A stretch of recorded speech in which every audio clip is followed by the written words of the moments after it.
Bueno, mi nombre es Jorge Mora y voy a hablar acerca de la distribución exponencial. Comportamiento y parámetros. En este caso, esta distribución se encarga de modelar el tiempo que transcurre entre la ocurrencia de eventos en específico.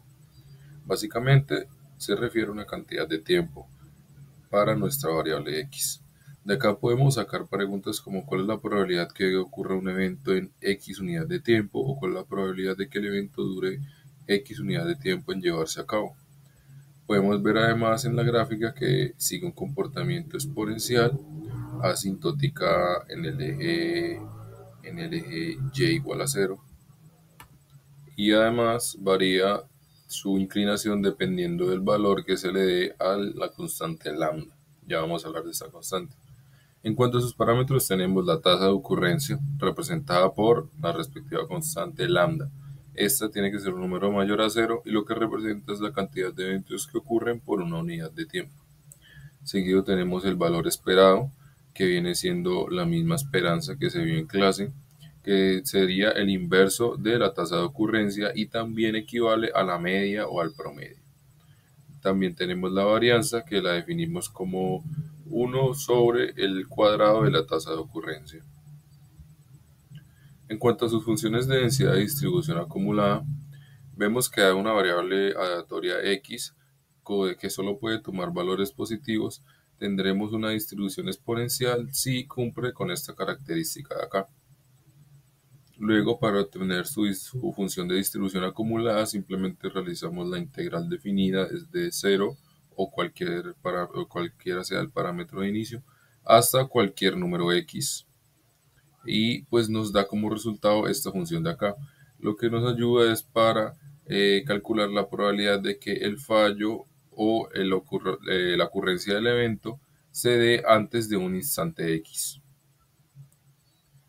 En cuanto al ejemplo, vemos que en una planta manufacturera los técnicos de mantenimiento reportan que el tiempo necesario para reparar una máquina en promedio es de 30 minutos y sigue una distribución exponencial.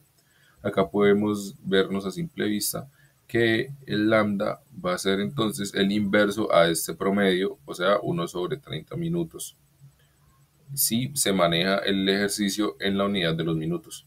Como preguntas tenemos cuál es la probabilidad de que una reparación tome menos de 20 minutos. Aquí usamos, como mencionamos anteriormente, la función de distribución acumulada. Y seguido tenemos cuál será la desviación estándar del proceso de reparación. Esta pregunta se pone para darnos cuenta de que la desviación estándar va a ser igual a la esperanza en este tipo de distribución. Bueno, en el día de hoy vamos a hablar un poco sobre la distribución normal. La distribución normal se define como un patrón estadístico que aparece cuando un conjunto de datos se distribuye de manera uniforme alrededor de un valor central. Es decir, que la mayoría de las observaciones se agrupan en torno al promedio y los valores se vuelven progresivamente menos comunes a medida que se alejan de este punto medio. Básicamente tenemos como concepto general que la distribución normal es una forma en la cual se comportan los datos en la naturaleza de los procesos humanos e industriales. Y pues básicamente cuando los datos se agrupan alrededor de un valor promedio, que es la media, y pocos datos se alejan mucho de ese promedio, pues le vamos a llamar distribución normal. También le podemos decir forma de campana o campana gaussiana. Pues le decimos así porque si la dibujamos, y ahorita la vamos a ver en las gráficas, parece una campana simétrica. La mayoría pues de los datos están en el centro y muy pocos están en los extremos. Vamos a hablar un poco para hablar de nuestra gráfica de los parámetros. Básicamente tenemos dos parámetros muy importantes y es la media, que la denotamos con la letra mu, que básicamente es el promedio, la media, la moda y la mediana. ¿Por qué? Porque pues representan el valor esperado o más común y pues es el centro de la campana. La desviación estándar, denotada con sigma, mide cuánto se dispersan los datos respecto a la media. Si sigma es pequeña, los datos están muy juntos al centro y si sigma es muy grande, los datos están más dispersos. También hablamos de la distribución acumulada, que nos dice la probabilidad de que la variable tome un valor menor o igual a cierto número. ¿Para qué sirve? Pues para calcular probabilidades exactas y la vemos como una curva que siempre crece, es decir, nunca va a bajar y va de 0 a 1 o de 0 a 100 como lo tengamos en la probabilidad. También tenemos la función de densidad.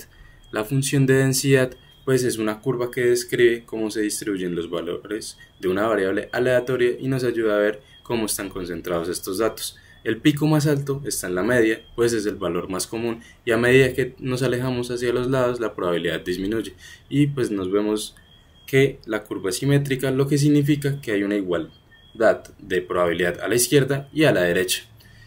Básicamente, pues así podemos definir a la distribución normal, y entonces vamos a hablar un poco de un ejercicio que va a ser muy simple de explicar. Básicamente vamos a darnos un contexto como ingenieros analizando el tiempo que tarda una máquina en hacer una pieza. Pues nos dan los datos de mu y de sigma y nos piden que la probabilidad que existe hay de que una pieza se haga en menos de 60 minutos, cuando mu es igual a 50 minutos y sigma es igual a 10 minutos. Básicamente lo vamos a reemplazar en la función que estandariza z, y z pues vamos a reemplazar los valores 60 menos 50 dividido en 10 y esto nos va a dar igual a 1. Básicamente esta tabla de la distribución normal nos va a ayudar a encontrar el valor de esta probabilidad, donde vamos a buscar igual a 1 y nos tenemos que la probabilidad nos daría un 84.13%. Como siguiente probabilidad analizaremos la de Weibull. Esta habla de variables continuas y fue descubierta por Waldo y Weibull alrededor del 1955. Aunque esta ya había sido representada por algunas otras personas antes, este fue el que la logró como concretar de forma explícita y matemática y habló directamente de ella. Como principal característica, esta nos sirve para modelar cuándo podría llegar a ceder un componente, cuándo puede llegar a fallar un sistema o los componentes cómo se ven fallando durante el tiempo, ¿no? Generalmente se habla de una variable respecto al tiempo y gracias a sus dos parámetros principales es capaz de adaptarse a distintas situaciones.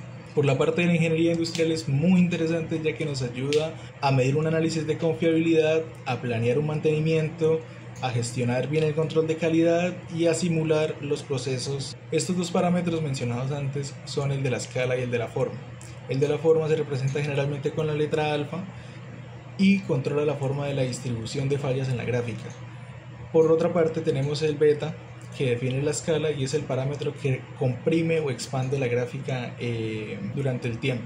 Acá podemos ver la función de densidad y la función de distribución acumulada y cómo esta relaciona los parámetros antes mencionados y a una exponencial. Acá se puede ver cómo los distintos parámetros pueden llegar a afectar tanto la gráfica de densidad como la función de distribución. Acá logramos ver en la función de densidad que cuando la forma tiene un valor de 1 se comporta exactamente como una función exponencial. Es curioso. Otros valores que nos pueden llegar a interesar sobre esta distribución pueden llegar a ser cómo hallar la inversa, cómo hallar el valor esperado y cómo hallar la varianza de esta. Ahora vamos con un ejercicio práctico. Una fábrica de motores industriales quiere estimar la probabilidad de que un motor falle antes de las 8000 horas de uso.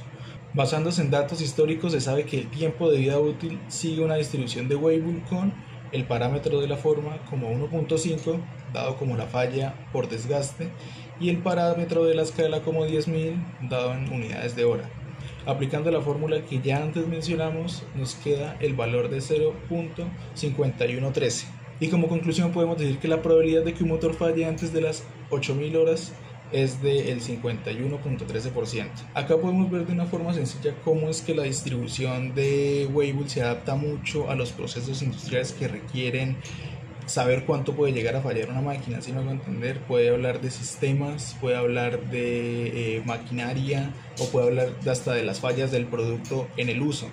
Como vimos, se habla mucho del tiempo y su parámetro o la variable independiente x suele representarse casi siempre como una t. En este caso no lo hacemos para generalizar, pero es lo más común encontrar esta distribución con variable independiente t.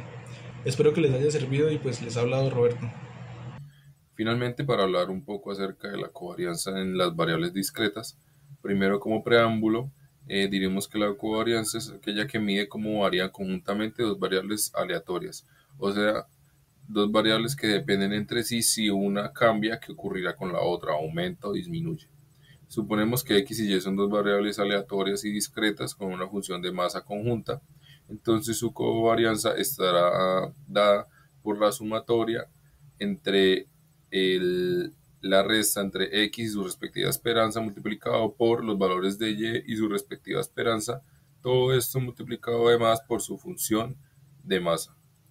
Y pues esto sería todo acerca de la función de distribución exponencial. Bueno, para hablar de la covarianza para variables continuas, primero debemos definir qué es una variable continua. Una variable continua es aquella que puede tomar infinitos valores dentro de un intervalo, que pues a diferencia de las variables discretas que las vemos como números de defectos, las variables continuas no se cuentan, sino que se miden. Entonces tenemos esta grandiosa fórmula de la covarianza entre variables continuas, que es cuando las variables continuas o aleatorias x y y pues nos van a decir que la covarianza se define usando una doble integral sobre su función de densidad conjunta, como lo vemos acá. Y pues ¿qué significa esta fórmula? Estamos promediando los productos de las desviaciones x y y respecto a sus medias, es decir, los ponderados por su probabilidad conjunta. Entonces esto nos indica cómo varían las dos variables que pueden tener infinitos valores posibles. Entonces, ¿para qué sirve esto? Pues cuando trabajamos con variables continuas, como en la ingeniería industrial, pues la covarianza nos ayuda a medir la relación entre los procesos continuos, predecir el comportamiento de una variable, construir modelos de control y construir matrices de covarianza.